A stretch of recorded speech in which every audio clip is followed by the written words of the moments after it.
Time ಇಲ್ಲ, tension ಇರುತ್ತೆ.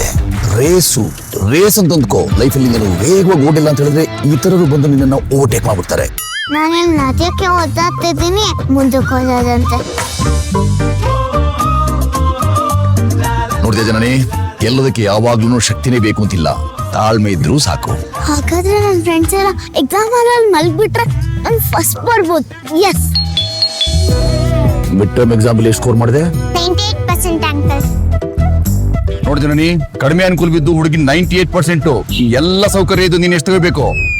100ಕ್ಕೆ 3 marks ತಗೊಂಡ್ರು, ಅಪ್ಪ ಇನ್ನೂ ಜಾಸ್ತಿ ಬೇಕು ಅಂತಿದಾರಲ್ಲ. ಇದು ತುಂಬಾನೇ ಓವರ್ ಆಗ್ಲಿಲ್ವಾ?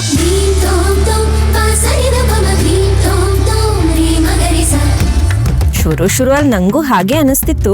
ಸ್ಟ್ರಿಕ್ಟ್ ಮಾಡಿ ಬರೀ ಹೆದರ್ಸ್ತಿದ್ದಾರೆ ಅನ್ಕೋತಿದ್ದವಳಿಗೆ ಆಮೇಲೆ ಗೊತ್ತಾಗಿದ್ದೇನು ಅಂದ್ರೆ ಅಪ್ಪ ನನ್ನನ್ನ ರೇಸಿಗೆ ರೆಡಿ ಮಾಡ್ತಿದ್ದಾರೆ ಅಂತ.